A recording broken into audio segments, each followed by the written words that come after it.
PTI के कुछ leaders की जानिब से डील की फिर से एफर्ट तेज़ है। ट्रंप का कार्ड फेल होने के बाद पीटीआई के अंदर ये सोच मौजूद है कि एक नए सिरे से एफर्ट लॉन्च करनी चाहिए इमरान खान को बाहर निकालने के लिए, और इस्टेब्लिशमेंट कुछ लो और कुछ दो के ऊपर चलकर इवेंचुअली खान साहब बाहर आएंगे।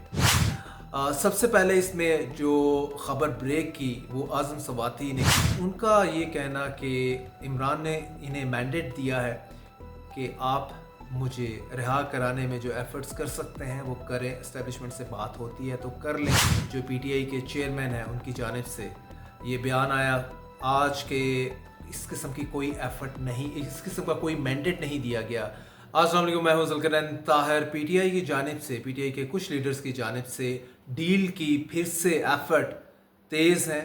ये शुनीद है इस टाइम, और क्योंकि ट्रंप का कार्ड फेल होने के बाद पीटीआई के अंदर ये सोच मौजूद है कि एक नए सिरे से एफर्ट लॉन्च करनी चाहिए इमरान खान को बाहर निकालने के लिए, और ये तभी मुमकिन होगा जब इस्टेब्लिशमेंट के साथ बात होगी और इस्टेब्लिशमेंट कुछ लो और कुछ दो के ऊपर चलकर इवेंचुअली खान साहब बाहर आएंगे। सबसे पहले इसमें जो ख़बर ब्रेक की वो आज़म सवाती ने की, और आज़म सवाती वो हैं जो कि आपके नॉलेज में होगा, जिनके ऊपर डजन्स ऑफ केस हुए, जिनकी वीडियो भी रिलीज़ की गई, जिनको मार भी पड़ी इन जेल, और बड़ी मुश्किल से वो बाहर आए हैं, और बड़े ही नाकिद हैं इस्टेब्लिशमेंट के, स्पेशली जो जनरल बाजवा की इस्टेब्लिशमेंट थी उसके। तो उनका ये कहना कि इमरान ने इन्हें मैंडेट दिया है कि आप मुझे रिहा कराने में जो एफ़र्ट्स कर सकते हैं वो करें, इस्टेब्लिशमेंट से बात होती है तो कर लें, देखें क्या सिचुएशन बनती है।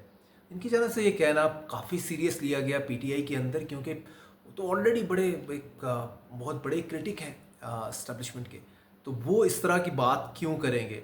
फौरी गौहर अली ख़ान जो पीटीआई के चेयरमैन हैं उनकी जानिब से ये बयान आया आज के इस किस्म की कोई एफ़र्ट नहीं, इस किस्म का कोई मैंडेट नहीं दिया गया आज़म सवाती को इमरान खान ने कि आप एफ़र्ट करें और मुझे जेल से बाहर निकालें, और वो उनका वही स्टेटेड स्टांस था कि हम बिल्कुल बात कर सकते हैं इस्टेब्लिशमेंट के साथ मुल्क और कौम की बेहतरी के लिए, एंड दिस एंड दैट।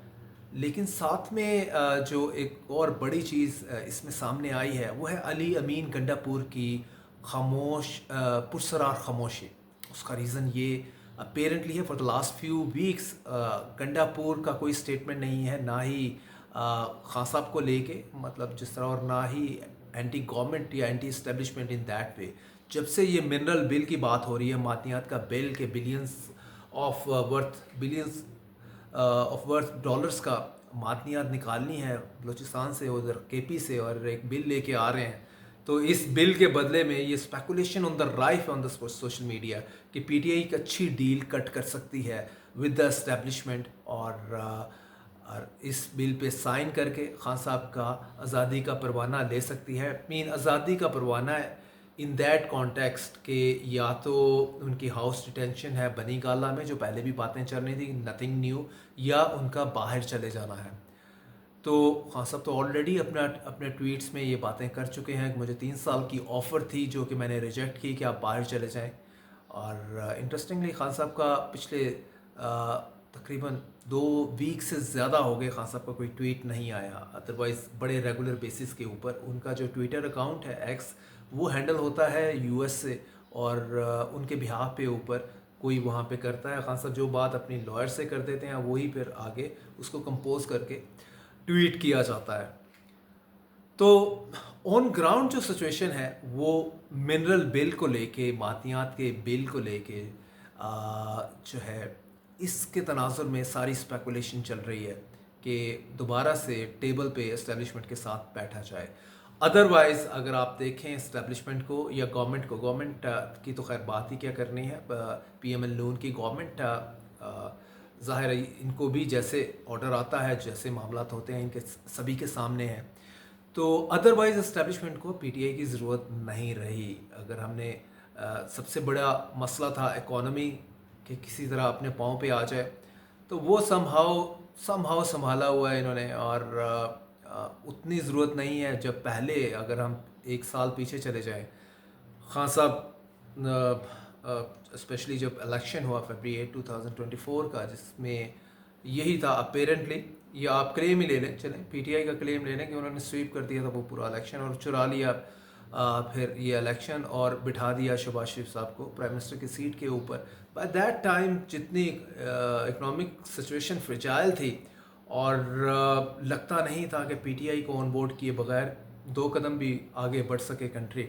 तो वो अब आज के दिन में जिस तरह से for the first time $4 billion का एक माह में रेमिटेंस आया है, ओवरसीज़ पाकिस्तानी ने भेजा है। और दूसरी जानिब पे फिंच ने पाकिस्तान की इकॉनमी को मुस्तहकम करार दिया है। तो इट मीन्स कि कुछ ना कुछ चीज़ें बेहतरी की तरफ जा रही हैं। आल्दो कि गवर्नमेंट का क्लेम जो है कि हमने 44% से महंगाई है वो 4% पे कर दी, वो एक बिल्कुल फिगर्स के साथ खेलने वाली बात है। और ये government of the time usually ये करती है। ऑन ग्राउंड आप कह सकते हैं कि 18 से 19-20 का फ़र्क मतलब जिसे बोला जाता है, तो ये 18-20 का फ़र्क पड़ा होगा। अगर कोई चीज़ आपको मिल रही है 20 रुपये में कल मिल रही थी, तो आज शायद वो 18 रुपये में मिल रही है। इतना ही फ़र्क है, इससे ज़्यादा फ़र्क नहीं है ऑन ग्राउंड महंगाई का। So coming back to PTI and establishment deal, तो ये डील उसी सूरत में ही होगी कि पीटीआई इनको कुछ देने की पोजीशन में हो, और वो यही मिनरल बिल के कॉन्टेक्स्ट में है। और फर्दर पीटीआई आगे कैसी पॉलिटिक्स करती है, धड़ेबंदी की तो हम बहुत बात सुन रहे हैं। और ऑब्वियस है जब इमरान खान जेल में होंगे तो बाकी पार्टी बाहर है, आपस में फ़ाइट ओवर, केपी में है तो केपी में फ़ाइट ओवर द पावर है। एक धड़ा चाहेगा कि इसको पीछे करके मैं आगे आ जाऊँ। सिमिलरली पंजाब में अलग फ़ाइट है, मुख्तलिफ ग्रुप्स हैं। तो ये चीज़ें तो चल रही हैं, ये तो कोई बिल्कुल नई बात नहीं है। तो क्या डील कट कर पाएगी पीटीआई इस्टेब्लिशमेंट के साथ, यही $1 मिलियन क्वेश्चन है। क्योंकि ट्रंप, इससे पहले यही था, ट्रंप के फ़ोन का इंतज़ार हो रहा था, डोनाल्ड ट्रंप के, वो फ़ोन तो अभी तक आया नहीं। तो जिसे कह लें कि पीटीआई को सिर्फ अपने कंधों के ऊपर, अपने ज़ोरे बाजू के ऊपर ही सारा कुछ करना पड़ेगा। और किस तरह से अब मज़ीद अपने कार्ड्स को खेलते हैं, अभी तक तो उतना स्मार्ट कार्ड्स खेलते हुए हमें पीटीआई दिखाई नहीं दी। अब देखते हैं इन डेज़ टू कम कि किस तरह से वो एंगेज कर पाते हैं